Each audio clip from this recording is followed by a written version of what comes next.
வணக்கம். இன்றைய முக்கிய செய்திகள். தமிழ்நாட்டில் 48 கோடி ரூபாய் மதிப்பீட்டில் இயற்கை புல்வெளி கால்பந்து மைதானம் மற்றும் துப்பாக்கி சூடு பயிற்சி அகாடமி உள்ளிட்டவற்றை துணை முதல்வர் உதயநிதி ஸ்டாலின் அவர்கள் அடிக்கல் நாட்டினார். மதுரை மீனாட்சியம்மன் சுவாமி கோவிலில் அறங்காவலர் குழுவை நியமித்து தமிழ்நாடு அரசு அரசாணை வெளியிட்டுள்ளது. நீலகிரி மாவட்டம் அவலாஞ்சியில் உள்ள சுற்றுலா மையங்கள் நாளை ஒரு நாள் மூடப்படுவதாக தெரிவிக்கப்பட்டுள்ளது. இந்திய ராணுவம் மற்றும் இந்திய கடற்படைக்கான 2770 கோடி மதிப்பிலான போர் கார் பயன்கள் மற்றும் அதற்கான துணை கருவிகளுக்கான ஒப்பந்தங்கள் கையெழுத்திடப்பட்டதாக பாதுகாப்பு அமைச்சகம் தெரிவித்துள்ளது. உத்தரப்பிரதேசத்தில் வரைவு மற்றும் இறுதி வாக்காளர் பட்டியல் வெளியிடப்படும் தேதி ஒத்திவைக்கப்பட்டுள்ளது. சென்னையில் பொது இடங்களில் கட்டுமான கழிவுகளை கொட்டினால் வாகனம் பறிமுதல் செய்யப்படுவதுடன் டன்னுக்கு 5000 ரூபாய் அபராதம் விதிக்கப்படும் என்று சென்னை மாநகராட்சி ஆணையர் குமரகுருபரன் அவர்கள் தெரிவித்துள்ளார். 22 கேரட் ஆபண தங்கத்தின் விலை சவரனுக்கு 400 ரூபாய் குறைந்து ஒரு சவரன் 1,400,000 ரூபாயாகவும் ஒரு கிராம் 12,550 ரூபாய்க்கும் விற்பனை செய்யப்பட்டு வருகிறது. இதனைத் தொடர்ந்து ஒரு கிராம் வெள்ளியின் விலை கிராமில் எந்த ஒரு மாற்றம் இல்லாமல் 258 ரூபாய்க்கு விற்பனை செய்யப்பட்டு வருகிறது. 2,22,00,000 குடும்ப அட்டைதாரர்களுக்கு பொங்கல் பரிசு தொகுப்பு வழங்க 22,291 மெட்ரிக் டன் பச்சரிசி சர்க்கரை ஒதுக்கீடு செய்யப்பட்டுள்ளதாக தெரிவிக்கப்பட்டுள்ளது. 2026 சட்டமன்ற தேர்தலுக்கான திமுக தேர்தல் அறிக்கை தயாரிப்பதற்கு மக்களிடம் கருத்து கேட்க பிரத்யோக செயலியை முதலமைச்சர் மு.க. ஸ்டாலின் அவர்கள் இன்று அறிமுகம் செய்ய உள்ளார் என்று தகவல் வெளியாகியுள்ளது. வருமான வரி தாக்கல் செய்தவர்கள் தங்களின் பிழைகளை திருத்தி மீண்டும் சமர்ப்பிக்க இன்று கடைசி நாள் என்று தெரிவிக்கப்பட்டுள்ளது.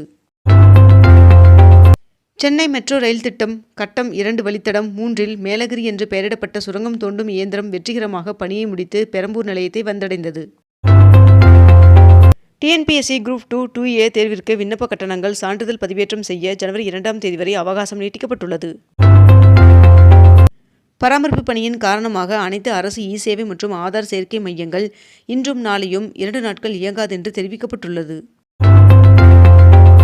ஊட்டியில் முதல் சீசனுக்கு பூங்கா தயார் செய்யும் பணிகள் துவங்கியுள்ள நிலையில் நடவு பணிக்காக 35,000 தொட்டிகளில் மண் நிரப்பும் பணிகள் தீவிரமாக நடந்து வருகிறது.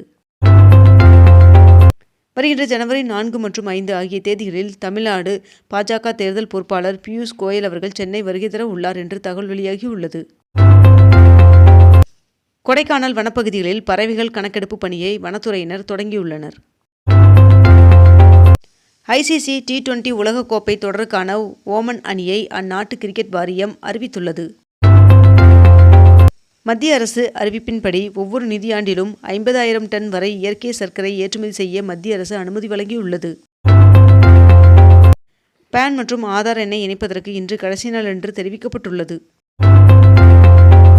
ராமேஸ்வரம் ராமநாத சுவாமி திருக்கோவிலில் உண்டியல் காணிக்கை 2 கோடியை தாண்டியதாக தெரிவிக்கப்பட்டுள்ளது. வருகின்ற ஜனவரி 14ஆம் தேதி நடைபெற உள்ள மகர விளக்கு பூஜைக்காக சபரிமலை ஐயப்பன் சுவாமி கோவிலின் நடை திறக்கப்பட்டது.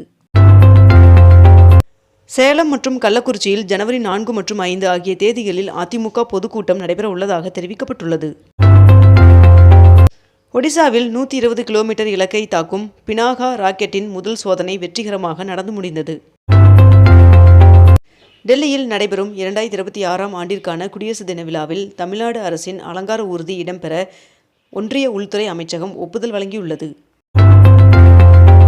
நெல்லையப்பர் கோவிலில் வருகின்ற ஜனவரி 2ஆம் தேதி வெள்ளி தேர் வெள்ளோட்டம் நடைபெற உள்ளதாக தெரிவிக்கப்பட்டுள்ளது.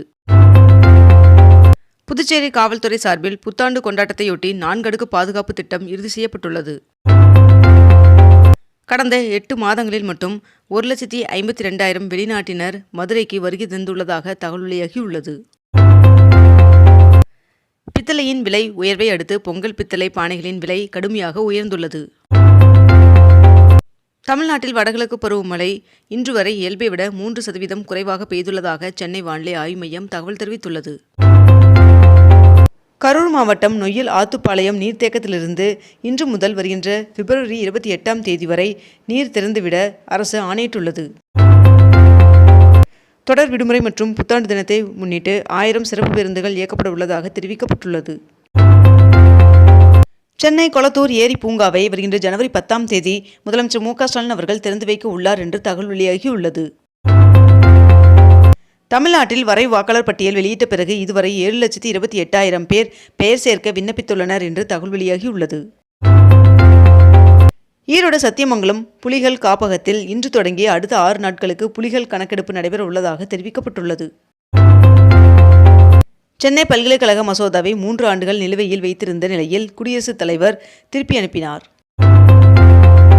சர்வதேச இளையோர் பாய்மர படகு போட்டி சாம்பியன்ஷிப் 2026ஆம் ஆண்டின் முன்னேற்பாட்டு பணிகள் குறித்து துணை முதல்வர் உதயநிதி ஸ்டாலின் அவர்களின் தலைமையில் ஆலோசனைக் கூட்டம் நடைபெற்றது. ஈரோடு மாநகராட்சி பகுதி வீடுகளில் சேகரிக்கப்படும் குப்பை கழிவுகளில் இருந்து 4305 டன் நுண் உரம் தயாரிக்கப்பட்டுள்ளதாக தெரிவிக்கப்பட்டுள்ளது. ஓட்டுநர்கள் செல்போன் பேசிக்கொண்டு அரசு பேருந்துகளை இயக்கக்கூடாது என்று தெரிவிக்கப்பட்டுள்ளது. திருப்பதி ஏழுமலையான் சுவாமி கோவிலில் இன்று சொர்க்கவாசல் திறக்கப்பட்ட நிலையில் 10 நாட்களுக்கு பக்தர்கள் சொர்க்கவாசல் வழியாக தரிசனத்திற்கு அனுமதிக்கப்பட உள்ளனர் என்று தெரிவிக்கப்பட்டுள்ளது. கீழடியை தொடர்ந்து தஞ்சை மாநகரில் மாபெரும் சோழ அருங்காட்சியகம் அமைக்க தமிழ்நாடு அரசு டெண்டர் கோரியுள்ளது. பிரபல சொகுசு கார் நிறுவனமான ரோல்ஸ் ராய்ஸ் இந்தியாவில் விமான என்ஜின் தயாரிப்பு தொழிற்சாலையை தொடங்க திட்டமிடப்பட்டுள்ளதாக தகவல் வெளியாகியுள்ளது. உத்தரப்பிரதேச மாநிலத்தில் வாக்காளர் பட்டியலில் இருந்து 2,89,00,000 பேர் நீக்கப்பட்டுள்ளனர் என்று தகவல் வெளியாகியுள்ளது. இண்டிகோ நிறுவனமானது இந்தியா முழுவதும் தங்கள் அட்டவணையில் நாள் ஒன்றிற்கு 130 விமான சேவைகளை குறைத்துள்ளதாக தகவல் வெளியாகியுள்ளது. புதிய மருத்துவக் கல்லூரிகளை தொடங்கவும் மருத்துவ இடங்களை அதிகரிக்கவும் டிசம்பர் 29ஆம் தேதி முதல் விண்ணப்பிக்கலாம் என்று தேசிய மருத்துவ ஆணையம் தெரிவித்துள்ளது. திருச்சி அருகே வனப்பகுதியில் ராணுவ வீரர்கள் பயிற்சியில் பயன்படுத்திய வெடிக்காத ராக்கெட் லாஞ்சர்கள் கண்டுபிடிக்கப்பட்டது. தேச பாதுகாப்பில் சமரசம் கிடையாது என்று மனதின் குரல் நிகழ்ச்சியில் பிரதமர் நரேந்திர மோடி அவர்கள் தெரிவித்துள்ளார். தமிழ்நாடு மீனவர்கள் சிறைப்பிடிக்கப்படுவதை தடுக்க உரிய நடவடிக்கைகளை எடுக்க வலியுறுத்தி ஒன்றிய அமைச்சருக்கு முதலமைச்சர் மு.க. ஸ்டாலின் அவர்கள் கடிதம் எழுதியுள்ளார். ஸ்ரீஹரிகோட்டாவில் 3வது ராக்கெட் ஏவுதளத்தை அமைத்து வருகின்ற 4 ஆண்டுகளுக்குள் செயல்பாட்டுக்கு கொண்டு வர இஸ்ரோ இலக்கு நிர்ணயித்துள்ளது. வருகின்ற ஜனவரி 15ஆம் தேதி நடைபெற இருந்த CA தேர்வானது ஜனவரி 19ஆம் தேதிக்கு மாற்றப்பட்டுள்ளது. திருப்பத்தூர் மாவட்டம் சுந்தரம்பள்ளி பகுதியில் நிலத்தை சமன் செய்யும் பணியின் போது பழங்காலத்து குடுவையில் 86 தங்க நாணயங்கள் அடங்கிய புதையல் கிடைத்துள்ளது. சென்னை சோழிங்கநல்லூர் மண்டலத்தில் பல்நோக்கு மைய கட்டிடத்தை மேயர் பிரியா அவர்கள் திறந்து வைத்தார். பயணிகளின் கூட்ட நெரிசலை தவிர்க்கும் விதமாக தாம்பரம் ராமேஸ்வரம் இடையே மற்றும் கோவை ராமேஸ்வரம் இடையே முன்பதிவு இல்லாத சிறப்பு ரயில்கள் இயக்கப்படுவதாக தெற்கு ரயில்வே அறிவித்துள்ளது. திருவண்ணாமலைக்கு புதிய சிட்கோ தொழிற்பேட்டை உட்பட 6 புதிய திட்டத்திற்கான அறிவிப்புகளை முதலமைச்சர் மு.க. ஸ்டாலின் அவர்கள் அறிவித்துள்ளார். இத்துடன் இன்றைய தலைப்புச் செய்திகள் நிறைவடைகின்றன. மேலும் இதுபோன்ற அண்மை தகவல்களை உடனுக்குடன் தெரிந்து கொள்ள அக்னிபூ சேனலை சப்ஸ்கிரைப் செய்து கொண்டு தொடர்ந்து இணைந்திருங்கள். நன்றி, வணக்கம்.